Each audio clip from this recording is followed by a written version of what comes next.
자, 반갑습니다. 12월 22일 목요일 아침 시황 브리핑 한번 시작해 보도록 하겠습니다. 네, 전날 뉴욕 증시를 먼저 살펴보도록 하겠습니다. 잠깐만요. 유캔스탁 어플이 좀 크게 안 보이네요. 네, 입니다. 네, 전날 뉴욕 증시를 먼저 한번 살펴보도록 할게요. 전날 뉴욕 증시는 3대 지수 모두 좀 상승하는 모습이 나와줬습니다. 그쵸? 다우지수 1.6%, 나스닥 1.54%, S&P 500 1.49%로 3대 지수 모두 좀 상승세가 나와줬다. 그렇게 말씀드릴 수 있겠고, 3대 지수가 상승한 원인을 한번 알아봐야겠죠? 자, 첫 번째 원인으로는 당연히 이 12월 신뢰지수, 소비자 신뢰지수가 108.3으로 8개월 만에 최고치를 기록했습니다.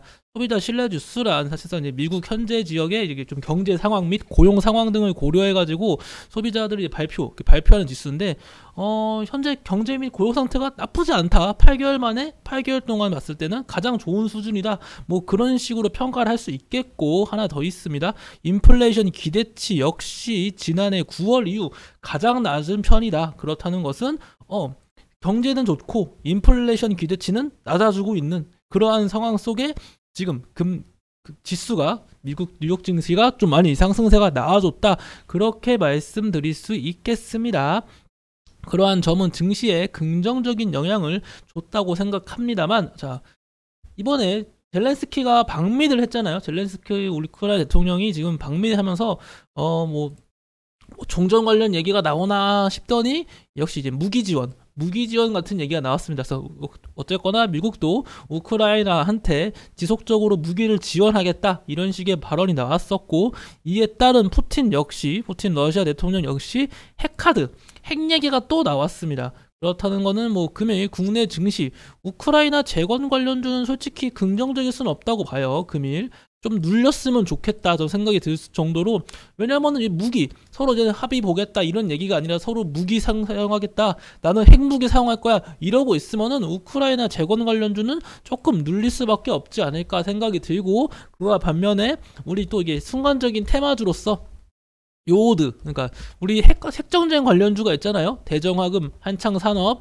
대봉 LS, 유나이티드 제약하고 한컴라이프 케어, 그리고 마지막으로 HRS, 이러한 종목들이 대표적인 핵전쟁 관련 수혜주다. 일단 알아만 두시면 좋겠고, 하지만 이런 핵전쟁 관련 수혜주 역시도 한 차례 이미 좀 큰 상승세가 나와줬기 때문에 상승폭은 다소 제한적일 수도 있다는 거 기억하셨으면 좋겠습니다. 자, 그와 동시에 우리가 오늘 봐야 될 것은 유가를 한번 살펴보겠습니다. 유가를 보시면 금일 좀 다시금 상승세가 나와줬습니다. 유가가 상승세가 나와준 원인으로는 일단 원유 재고가 좀 많이 감소했다. 원유 재고가 많이 감소하고 있고 예상치보다 크게 감소했다는 소식에 유가가 좀 상승세가 나와주고 있으며, 이제 오펙 플러스 감산이 좀 긍정적인 평가를 하고 있다. 사우디 내에서도 감산은 잘하고 있어 이런 얘기가 좀 나와주고 있거든요. 그렇다는 것은 감산을 지속적으로 유지할 수 있다. 감산을 지속적으로 유지할 가능성이 커지면서 이제 다시금 원유 WTI 사고 텍사스유 선물이 강세가 나와주고 있다. 그렇게 말씀을 드릴 수 있겠고, 천연가스가 지속적인 약세가 이어지다가 약 반등이 나와줬습니다. 약 반등이 나와준 원인으로는 이제 미국 기상청에서 동절기 이번에 최악의 한파가 나올 수도 있다. 이런 식의 예고가 나오면서 약한 반등이 나와주고 있습니다. 하지만 여전히 좀 더 지켜봐야 되는 상황이고요. 자, 오늘 증시 시작하기 전에 좀 봐야 될 종목들 하나 말씀드리도록 하겠습니다. 자, 일단은 첫 번째로는 애플페이 관련주입니다. 자, 애플. 한국정보통신이라든지 이루온 이런 종목들, 대표적으로 이 두 개가 가장 대표적인 종목이죠.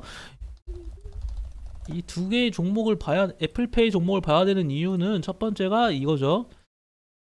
신한카드 베트남에서 처음으로 애플페이를 선보인다 이와 같은 이슈가 있었고, 국내에도 어쨌거나 애플페이가 상륙할 예정이에요. 하지만 지속적으로 출시가 미뤄지고 있고, 제가 애플페이 관련주 말씀드리면서 항상 강조드리는 게 있습니다. 특히 제가 한국정보통신이 가장 대표적인 종목이라 생각했기 때문에 한국정보통신을 말씀드릴게요. 현재 이 한국정보통신은 지속적으로 지지라인 지지를 잘 받아주고 있습니다. 제가 말씀드렸던 이때 61선 지지도 잘 받아줬었고 현재는 121선 지지도 잘 받아주는 모습입니다. 그렇기 때문에 지금은 121선을 좀 상방 돌파해줬기 때문에 다소 아쉬운 면이 있긴 하지만 이 12,150원에서 11,600원 사이 이 부분 사이에 지금 들어온다면은 충분히 매수 타점으로 작용될 수가 있다. 이거 한번 눈여겨보시길 바랄게요. 애플페이 분명 한국 출시할 것이고 그에 따른 수혜주로 강세가 한 번 더 나와줄 수 있습니다. 기억하고 계시고요. 일단 제주은행은 좀 크게 빠질 거예요. 제주은행이 지금 빠지는 이유가 그쵸? 어제 좀 시간의 거래에서 좀 많이 약세가 나왔죠. 그 이유가 네, 신한지주가 제주은행 인터넷 은행으로 전환한다는 것 자체가 사실이 아니다. 지분 매각서 이거 사실 아니야 하니까 큰 폭의 상승세를 반납하고 있고 하락세가 나와줄 예정입니다. 제주은행 같은 경우는 이거 대처 만약에 사신 분이 아니라고 말씀을 드리자면은 낙폭과대로 인한 매수 타점이 또 나올 수가 있거든요. 보통 낙폭과대로 인한 매수 타점을 언제쯤 잡냐 보시면은 분봉으로 보고 일단은 금일 시가와 동시에 하락 VI를 맞을 것 같거든요. 하락 VI를 강하게 맞는다. 일단 여기 윗꼬리 12,350원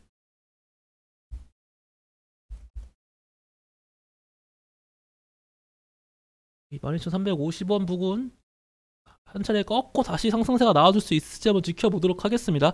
이 낙폭과대 같은 종목들 매수하기에는 원래 제가 좋아하던 낙폭과대는 어떤 점이냐면은 일단 하락 VI를 2번 정도 연속으로 맞아요. 하락 VI를 2번 정도 연속으로 맞은 다음에 자, 제가 분봉 한번 예를 들게요.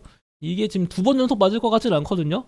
낙폭과대 그러니까 낙주 매매라고 하죠. 하는 방법 중 하나가 이건 정말 위험 부담을 감수하고 하는 겁니다. 제가 하는 방식이기 때문에 과거에 제가 낙주 매매를 할 때는 하락 VI 연속으로 2번 맞으면은 차트가 뭐 이런 식으로 그쵸? 쭉쭉 빠지겠죠.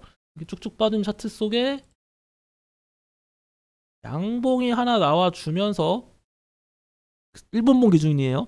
이렇게 두 개의 양봉이 나와주면은 전 이때 이 사이에 들어가 봅니다. 뭔 느낌인지 아시겠죠? 하락 VI 2번 맞고 하나 양봉 나와주고 한 번 더 양봉 나와주는데 그러면 들어가주고 지지 라인은 첫 번째 양봉의 종가. 그래서 이렇게 지지 라인 잡고 한번 낙주 매매를 했던 적이 있어요. 여러분들께 해보라고 한번 권유드리는 건 아니고 한번 참고해봐시라 한번 말씀드리겠습니다. 그리고 오늘 증시 자체가 나쁘진 않네요. 증시 움직임마저 말씀드리겠습니다. 코스피 같은 경우는 상승 종목 600여 개, 하락 종목 140개, 코스닥은 상승 종목 1080개, 하락 종목 220개입니다.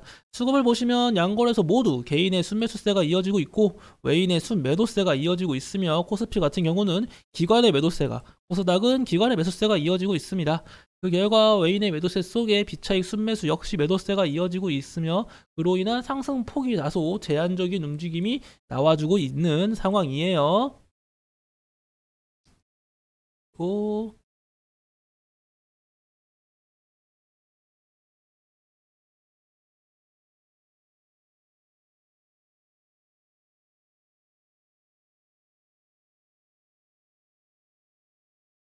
몇 개 좋게 봐둔 종목들이 있었는데 좀 보겠습니다. MSC 잘 가네. 아하. 자, 아무튼 그래서 오늘 이렇게 말씀드릴 수 있겠고 제가 조금 더 지금 준비한 내용이 있거든요. 그거 먼저 말씀드리고 마저 금일 국내 증시 움직임 관련 얘기를 좀 더 해드리도록 하겠습니다. 자, 그리고 오늘 테슬라 얘기를 안 할 수가 없죠. 테슬라 내년 1분기에 또 정리해고를 계획하고 있다. 일론 머스크가 트위터 관련 트위터 직원들도 많이 정리해고를 했죠. 근데 이번에 테슬라를 한 번 더 정리해고를 할 것이다. 당장 테슬라의 외형 성장이 어렵지 않냐 이런 얘기가 나와주면서 테슬라 정리해고 얘기가 있습니다. 이러한 모습이 정리해고를 한다면은 당연히 주가에는 긍정적인 영향이 나와줄 수 있기 때문에 한번 좀 기대감을 한번 가져보도록 하겠습니다. 주가에 긍정적인 영향을 줄 수 있는지 없는지 일단은 충분히 정리해고 관련 이슈는 주가에 긍정적인 영향을 준다. 그렇게 말씀드리고 싶습니다. 자, 그리고 최근에 그 경영권 분쟁 관련 이슈가 좀 많거든요. 오스템 임플란트 같은 경우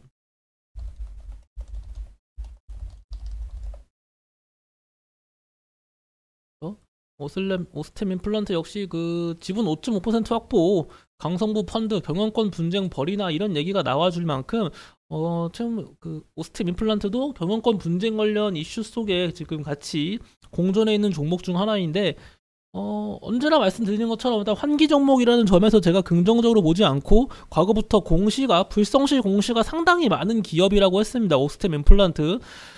근데 나름 주가의 움직임은 현재 정직하게 움직이고 있어요. 좀 어떤 면에서 정직하게 움직이냐 설명을 드리면은 오스템 임플란트가 이렇게 주가가 있잖아요. 수급을 보시더라도 일단은 사모펀드 자금은 지속적으로 들어오고 있고 기타 법인 자금이 좀 들어올 때마다 좀 강한 양봉이 나와줬다 이렇게 보여지고 있거든요. 보이시죠? 이날 그래서 전반적으로 이날도 그 기타 법인 자금이 좀 들어오면은 좀 강한 양봉이 나와주고 있다. 그렇게 말씀드릴 수 있겠습니다. 그래서 오스템 임플란트 만약에 정말 매수하고 싶으신 분 계신다면은 그렇게 엄청 권유로 들고 싶진 않지만 이렇게 좀 기타 법인 자금이 좀 강하게 들어오는 날에는 뭐 매수를 고려해 보시는 것도 나쁘지 않을 수 있다. 그렇게 말씀드리고 싶네요. 현재로서는.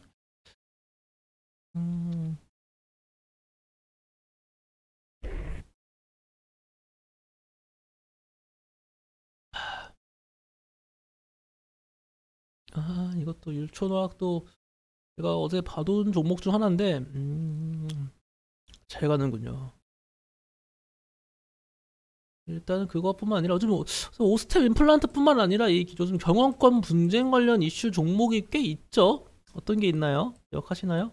최근에 정신양해, 그렇죠? 정신양해도 경영권 분쟁 관련 얘기가 나와주고 있었고 슈마시스 역시 경영권 분쟁, 슈마시스요. 네, 슈마시스 역시 경영권 분쟁 관련 이슈가 있는 종목이고요. 또 뭐 SM도 한참 있었다가 좀 뜸해졌죠. SM도 보시다시피 네, 기타 법인 자금 자주 들어오면서 뭐 경영권 관련 얘기가 있었는데 SM도 있었고요. 그리고 화천기계도 경영권 분쟁 관련 이슈가 있었던 종목이다. 이런 식으로 현재 뭐 경영권 관련 이슈가 좀 지속적으로 나와주고 있습니다. 그러한 거 좀 한번 참고해 보시길 바랄게요. 그리고 금일 의류 관련주를 한번 주목을 해보려고 했었거든요. 저는 첫 번째로 뭐 원풍물산, 태평양물산, 공구먼, FNF 홀딩스가 좀 많이 강세가 나와줘가지고 일단 그 의류 관련주를 왜 제가 한번 보려고 했냐면은 저는 코레일이 아니죠. 그냥 네. 나이키의 주가가 좀 많이 올랐어요. 12%나 좀 올랐단 말이에요. 나이키 주가 강세에 힘입어 한번 우류 관련주가 한번 강세가 나와줄 수 있을까 한번 체크를 해보려고 했는데 생각보다 그렇게 강세가 많이 나와주고 있는 모습은 아닙니다. 나이키 주가가 그렇게 강세가 나와주고 있는 상황은 아니다. 이렇게 말씀드릴 수 있겠고, 자, 오늘도 KPX 생명과학 그 화이자 관련주의 강세가 나와주는 이유는 이거겠죠? 독일이 중국에 화이자 바이오엔테크 신종 코로나 감염증 백신을 보냈다. 뭐 중국의 첫 외국산 백신을 허용했다. 이런 이슈 속에 그쵸? 화이자 코로나 이게 나와주고 있으니까 그 발언 속에 지금 KPX 생명과학이라든지 월풍물산 이런 화이자 관련주가 조금 강세가 나와주고 있는 것으로 판단이 되고 있습니다. 화이자 관련주 뭐 이 정도 한번 체크해 보세요. 근데 말씀드린 것처럼 이런 코로나19 관련주들은 언제나 많이 해먹은 종목이기 때문에 주의를 하셔야 됩니다. 이거는 변하지 않아요. 일단 금일 국내 증시에 좀 더 자세히 분봉으로 살펴보자면은 갭 상승으로 시작하고 지속적인 상승세가 좀 나와줄지, 아니면 옛날과 과거에 그랬던 것처럼 갭 상승 이후에 바로 좀 눌리는 모습이 이어질지는 한번 체크해 보도록 하겠습니다. 그 점도 한번 체크해 볼 만한 포인트 중 하나예요. 갭 상승 이후에 주가 움직임이 어떻게 되는지는 갭 하락도 마찬가지고요. 체크를 해볼 만한 이슈다 말씀드릴 수 있겠습니다.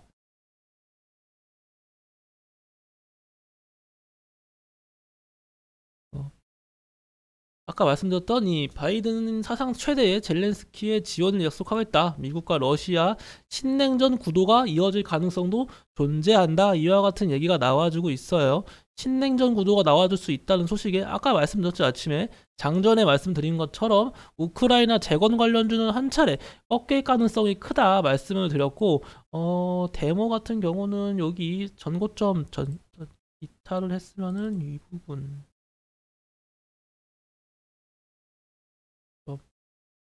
12,900원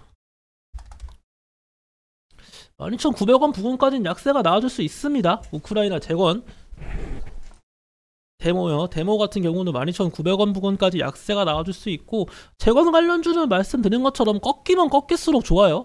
제가 우크라이나 재건 관련주 자주 강조드렸죠. 네옴시티 관련주와 함께 주가의 강세가 이어지면 이어질수록 좋은 게 아니라 꺾이면 꺾일수록 좋습니다. 가격적인 메리트가 생기기 때문에 분할 매수 관점으로 들어가면은 거의 무조건 수익 실현할 수 있는 종목 중 하나가 이제 우크라이나 재건 관련주거든요. 괜히 상승세 나올 때 급등주 따라 사면서 막 몰빵하고 이러니까 이제 손실을 보지, 정말 막말로 지금부터 조금씩 분할 매수 관점으로 들어가면은 우크라이나 재건 관련주 같은 경우는 상승세가 나와줄 때 큰 폭으로 상승세가 나와주기 때문에 충분히 승산이 있는 종목들입니다. 기억하고 계세요.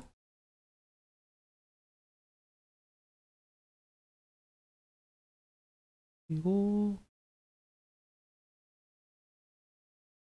아까 핵전쟁 관련주들은 뭐 전반적으로 크게 강세가 나와주고 있진 않네요. 이게 또 쉽게 생각하면은 말씀드린 것처럼 이제는 우리나라와 북한을 좀 생각하면 돼요.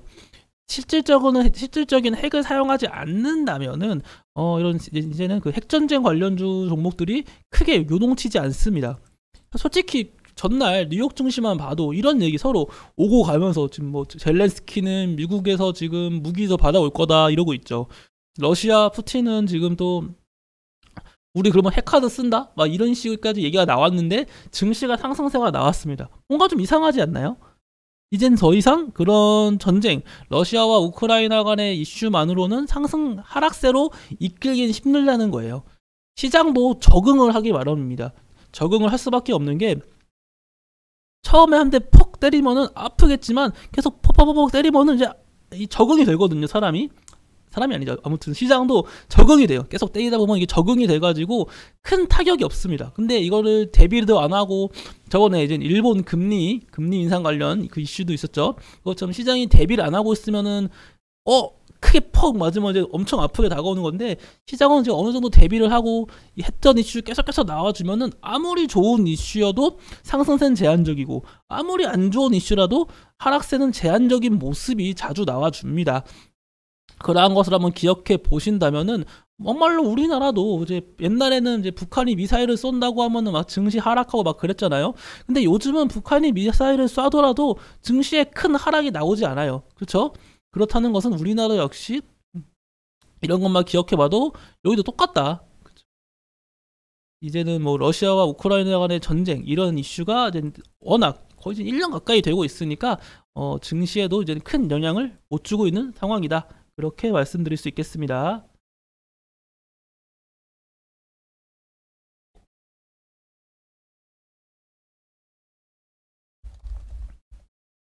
오늘 신규 상장주 까보면 안 되죠. 바이오노트.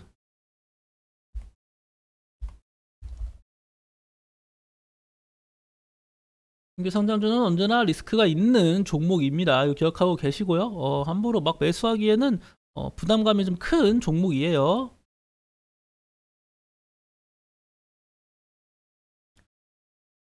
가총액이 꽤 크네요. 이번 신규 상장주 같은 경우는 1조가 넘는 종목이었네요.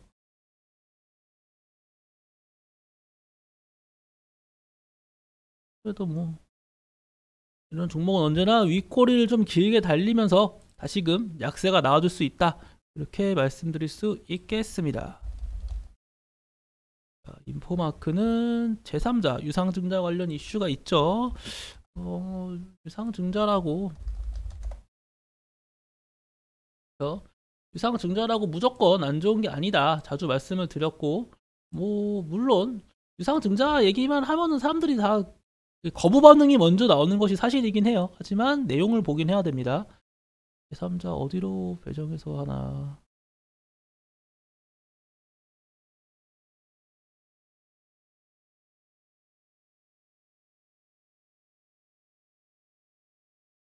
초록뱀 헬스케어, 초록뱀 헬스케어가 가져간다. 언제나 그 제3자 유상 배정, 제3자 배정인지 주주 배정인지 뭐 일반 공모하는 건지 좀 체크를 해봐야 되고, 이런 운영자금 관련 이슈는 좀 애매합니다.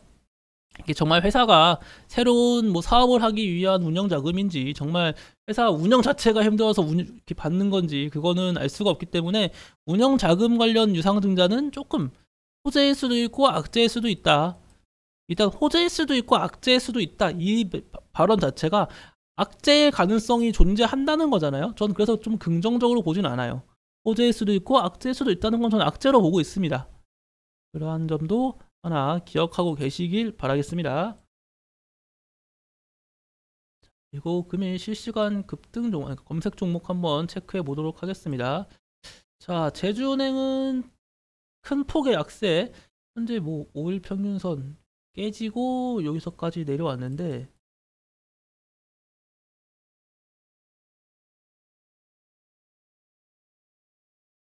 더 빠지겠네요. 현재로서는 추가적인 약세가 나와줄 것 같고, 어디까지 빠지냐면은 1550원. 일단은 저는 이 1550원 이 정도까지 하락한다면, 1550원이요, 여기까지 하락하면 좀 과대 낙폭으로 한번 매수 타점을 잡아볼 것 같아요. 제주은행 1550원까지는 좀 약세가 나와주면 좋겠네요. 추가적으로 뭐 그 이상에서 논다면 어쩔 수 없는 거고, 1550원까지 약세가 나와준다면 충분히 좀 낙주 매매 형식으로 매수 한번 해볼 수 있을 것 같습니다, 저는. 그리고 좀 빠르게 대처해야겠죠.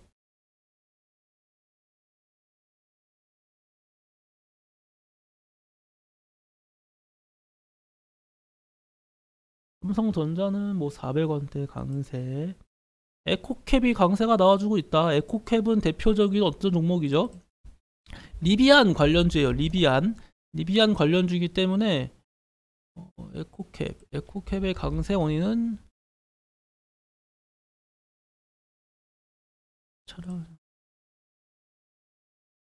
대원화성도 대표적인 리비안 관련주고, 리비안 관련 이슈가 제가 딱히 못 봤거든요. 테슬라 관련 얘기는 있었는데 리비안 얘기는 딱히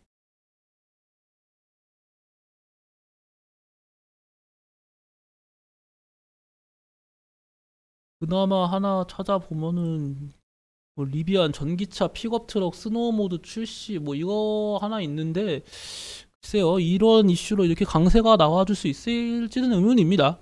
아무튼 간에 이 에코캡하고 대원화성 대표적인 리비안 관련주다. 그리고 지금 리비안 관련주에 강세가 나와주고 있다. 하지만 제가 에코캡 말씀드리면서 좀 자주 강조드리는 게 있습니다. 에코캡은 온건한 장대 양봉을 찾아보기 힘든 종목이에요.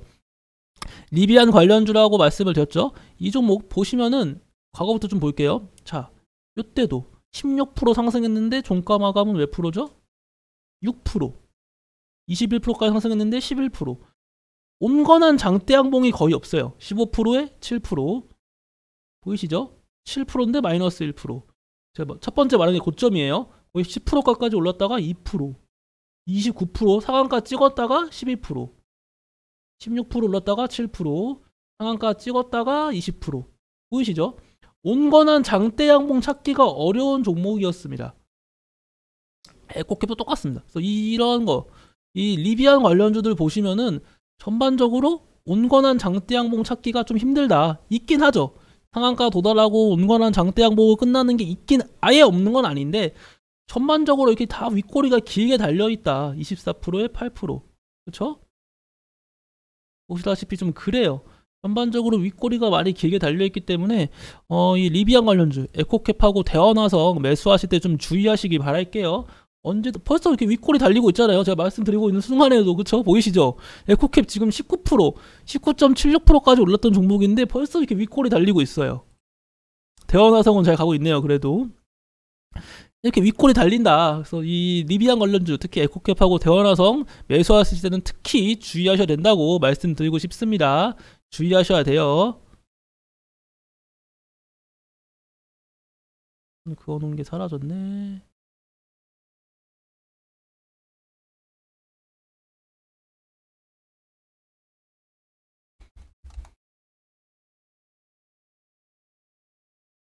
만 550원 체크 부근입니다. 이거 기억하고 계시고요. 말씀드린 것처럼 신규 상장주도 언제든지 이렇게 윗꼬리게 길게 달리면서 약세가 나와줄 수 있는 것들이 신규 상장주다. 신규 상장주는 언제나 제가 말씀드리는 건 한 달, 최소한 한 달 정도는 좀 지켜봐라. 시장에서 정말 온건하게 평가를 받고 나서 그때부터 좀 매수를 권유드리지. 이거 일단 신규 상장주는 신규 상장이라는 좀 이렇게 기대감이 있기 때문에 시장에 대한 제대로 된 평가를 받을 수가 없어요. 제 대표적인 예가 있잖아요. 우리 카카오뱅크. 카카오뱅크가 과거 94,400원까지 올랐던 종목입니다. 지금 26,000원인데 카카오뱅크의 시가총액이 현대차보다 많았던 적이 있다니까요. 상상이 가시나요? 현대차보다 카카오뱅크가 시가총액이 컸었어요. 카카오뱅크는 심지어 오프라인 매장이 하나도 없잖아요. 다 온라인이지. 그런데도 현대차보다 시가총액이 높았다니까요. 이게 지금 그 신규 상장주 순간적인 거품에 속을 수가 있습니다. 그 뒤로 어떻게 됐나요? 카카오뱅크 주가는 쭉 하락세만 나와주고 있습니다. 자, 이런 것처럼 웬만하면 신규 상장주는 주의하셔라 말씀을 드리고 싶습니다. 자, 뿐만 아니라 자, 또 쭉쭉쭉쭉 밀리고 있죠. 에코캡, 대원화성 둘 다 리비안 관련주 이거 주의하셔야 됩니다. 언제나 진짜 제가 괜히 말씀드리는 거 아니에요. 진짜 이거 쭉쭉쭉쭉 윗골이 자주 달립니다. 이거.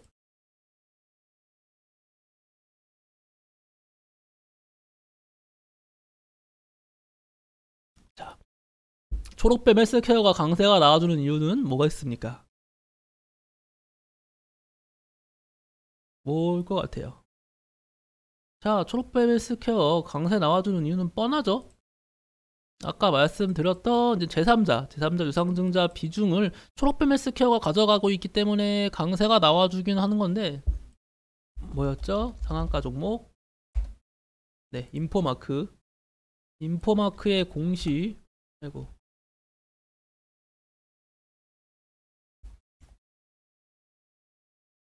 인포마크. 다시 한번 볼게요. 이런 식으로. 그냥 제3자 배정이네. 유상증자의 운영자금 깨끗. 그냥 제3자 배정이네. 봐봐요. 유상증자를 보더라도 그냥 유상증자는 이걸로 보는 사람하고 제3자 배정까지 보는 사람하고 그쵸? 더 크게 제3자 배정에서 운영자금까지 자금 조달 목적까지 보는 사람도 있을 것이고요. 그쵸? 그리고 더 멀리 보는 사람은 더 쭈쭈쭈 내려가지고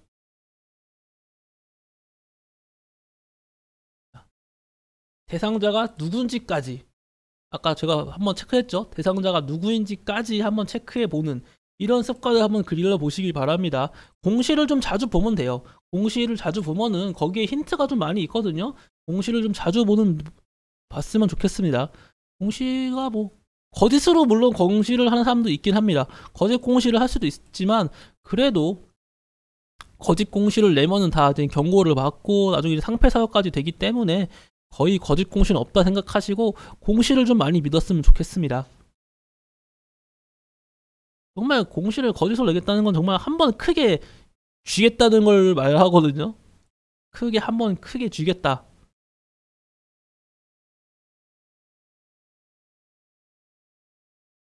자, 그리고 금일 뭐 이슈될 만한 게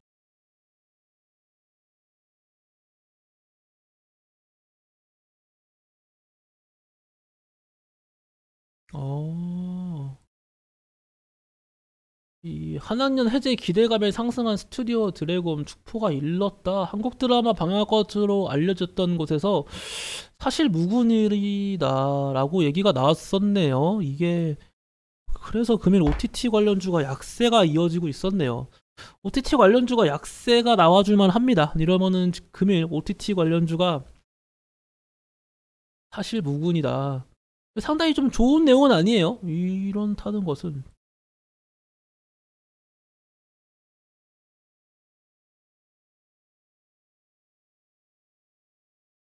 음,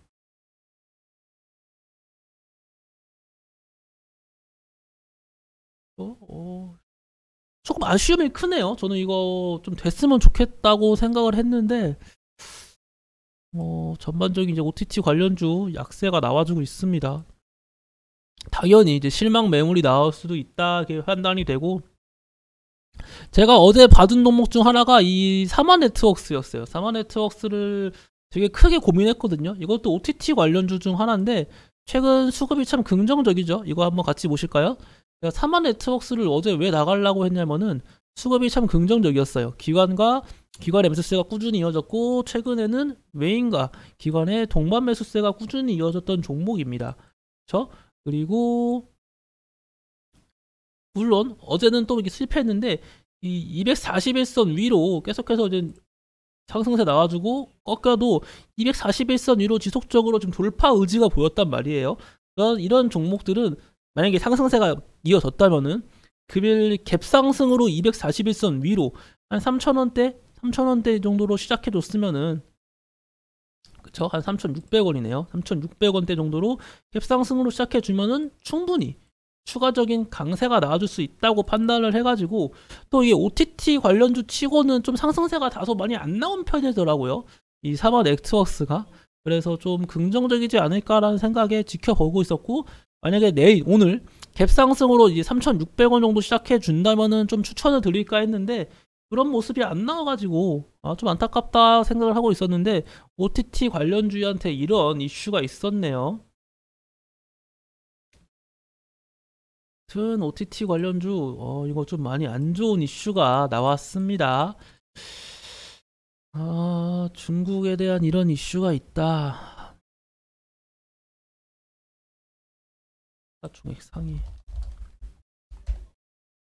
시가총액 상위 종목을 좀 살펴보도록 하면은 뭐 삼성전자가 약반등, LG에너지솔루션, LG에너지솔루션 현재부터 조금씩 현재 121선 부근이잖아요. 여기가 뭐 한 차례 기술적 반등이 나올 수 있는 구간이기 때문에 저였으면은 만약에 이렇게 대형주 좋아하시는 분들 있잖아요.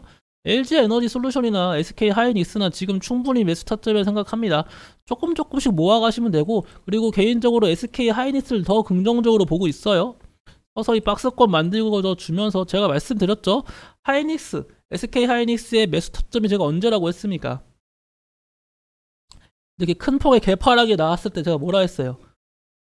박스권을 그려내면서 5일 평균선 위로 안착시켜주는 그 시점이 매수 타점이다. 지금 그리고 그 시점 속에서 외인과 기관의 매수세 둘 중 하나만 나오면 아쉽긴 하지만 웬만하면 둘 다 외인과 기관의 동반 매수세가 이어지면서 5일 평균선 위로 안착해 준다면은 매수 타점이 된다라고 분명 말씀드렸습니다.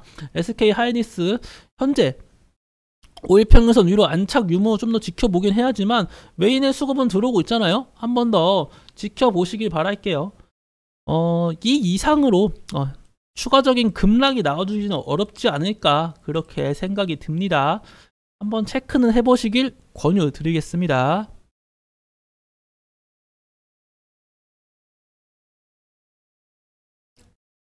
그 밖에 뭐 현대차도 비슷해요. 현대차도 비슷한데 현대차는 언제나 그 러시아에 있는 공장 관련 리스크가 있다. 여전히 좀 리스크가 있는 종목이에요. 아무런 리스크가 없는 종목은 아니기 때문에 현대차도 좀 주목해 보시길 바라겠습니다. 일단은 미스터 블루 이거 그 웹툰 관련주로서 지속적인 강세 나와주고 있습니다. 최근 웹툰 관련주, 그쵸? 뭐 플리토라든지 미스터 블루, 대원 미디어 이런 거, 키다리 스튜디오, 핑거 스토리, 최근 이 웹툰 관련주의 강세가 이어지고 있습니다. 웹툰 관련 긍정적인 이슈가 많은 것은 사실이나 웹툰 관련주 이미 좀 많이 큰 상승세가 나와줬거든요. 그쵸? 이번 주 상승폭만 해도 거의 왜요? 아이고 저 거의 한 200%가 넘는 상승세가 나와줬기 때문에 웹툰 관련주들이 슬슬 이제 차익 실현 매물 나오는 거 좀 주의하셔야 됩니다. 언제나 주의하시길 바라야겠고, 자 다음으로는 바닷길도 수소시대에 현대차 국내 최초 혼소 엔진을 개발했다. 수소 관련 얘기가 진짜 너무 자주 나와요. 전 이 수소 관련 얘기가 너무 많이 나와가지고 글쎄요. 제가 말씀을 항상 자주 드렸잖아요. 수소차 태양광이나 풍력보다 밀릴 수밖에 없는 인프라를 가졌기 때문에 수소차는 단순 기대감으로밖에 갈 수가 없다. 태양광하고 풍력도 어쨌거나 기대감인데 수소차는 정말 기대감이거든요.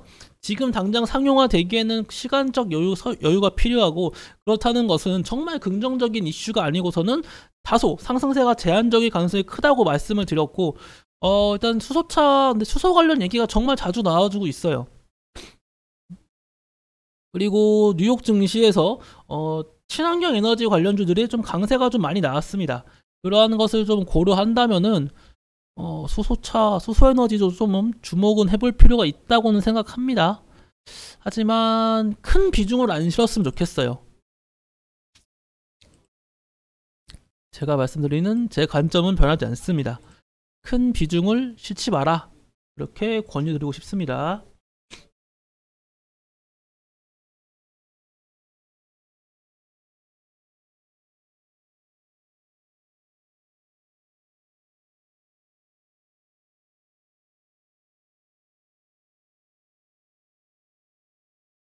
또 대원화성은 또 치고 가는데 에코캡은 또 강세가 못 나와주고 있네요.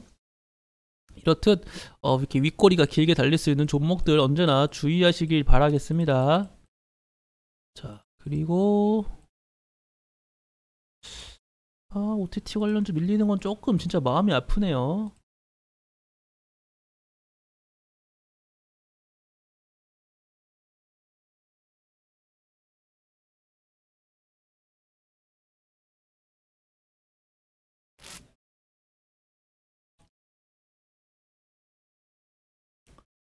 자, 이런 스튜디오 산타클로스 이런 종목 진짜 주의하셔야 돼요. 전 이 전날 이 주가 움직임 보고 이게 맞나 싶었어요. 스튜디오 산타클로스 주가 움직임 보이시나요? 이게 진짜 말이 안 되거든요. 약세, 약세, 약세.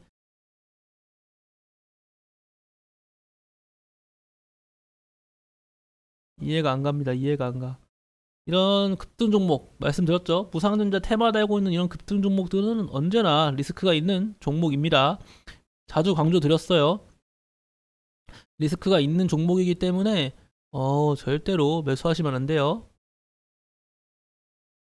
뭐 그나마 낙폭과대로 매수해 본다고 하면 아까 제가 뭐라 말씀드렸죠? 양봉 두 개 나와주면은 자 이렇게 낙폭과대 상태잖아요. 낙폭과대에서 제가 만약에 이 종목을 낙주 매매 낙폭과대로 매수 타점을 잡는다고 하면은 첫 번째로 여기 보이시죠? 요때 매수를 했을 거예요. 이때 매수하고 바로 여기 그쵸? 종각 여기 깨지자마자 한 분봉이네요. 1분봉을 봐야죠. 이런 낙폭과대 종목은 빨리빨리 봐야 돼요. 자, 제가 말씀드렸죠. 쭉 약세가 나와주고 첫 번째 양봉 나오고 그 다음 양봉 종가에 들어간다고 했어요. 저는 그럼 아마 이때쯤 들어갔을 겁니다. 그쵸? 그리고 여기 종가만 깨지 않으면 홀딩을 한다고 했어요. 그쵸? 그러면은 이때도 홀딩하고 아마 이때 한번 손절했을 겁니다. 그리고 약손절이죠. 약손절. 그리고 다시금 양봉 나와주면은 이때 또다시 들어가고 홀딩 했겠네요. 그 뒤로는 손절 안 했을 것 같네요. 낙폭과대 종목 저였으면 그러니까 제 관점은 똑같아요. 여기서 들어간 다음에 이때쯤에 한 차례 손절을 보고 이때 다시 들어가서 꽤 많이 먹었겠는데요. 요 정도 수익이면은 몇 프로죠? 3% 손절 보고 재진입 이후에는 16%까지 아까 16% 3% 손절 보고 한 15%? 15% 정도 수익 실현하실 수 있었다고 봅니다. 그 제가 말한 관점 기억해 보세요. 그렇게 나쁜 관점은 아니거든요. 조금 안정적이기도 하고, 왜냐면 여기서 3% 손절 봐가지고 안타깝다고 생각할 수도 있는데 손절을 안 볼 수는 없어요. 주식을 하면서 손절을 안 볼 수가 없고, 어쨌거나 최소한의 리스크를 가져가면서 하는 게 안전하기 때문에 그렇게 말씀을 드리는 겁니다. 제주은행은 계속해서 빠지고 있습니다. 1550원 부근까지 좀 약세가 나왔으면 좋겠네요. 1550원 부근까지 약세가 나와주면은 저 개인적으로는 한번 매수 타점을 노려봐도 되지 않을까라는 생각을 하고 있습니다. 조금 더 빠졌으면은 좋겠다라고 생각을 하고 있습니다. 자, 일단은 네, 제가 오늘 말씀드릴 내용은 다 말씀드린 것 같고, 최근 뭐 증시 움직임, 오늘 좀 장 초반 갭상승으로 떠가지고 좀 밀리나 싶었더니 좀 이렇게 혼조세 양상이 좀 이어지고 있거든요. 이렇게 혼조세 양상이 이어지고 있는 만큼 현재로서는 상승 모멘텀이 다들 부세한 시장입니다. 다들 알고 계시다시피요. 그렇기 때문에 좀 박스권 내에서 좀 지루한 움직임이 이어지기를 이걸로 일단 바라겠습니다. 대주주 양도세 회피, 양도세 관련 얘기가 나오면서 물량이 나올 거거든요. 물량이 나와주면은 좀 박스권을 그리다가 내년 연초에 다시금 상승 랠리가 좀 나와주기를 한번 기원해 보도록 하겠습니다.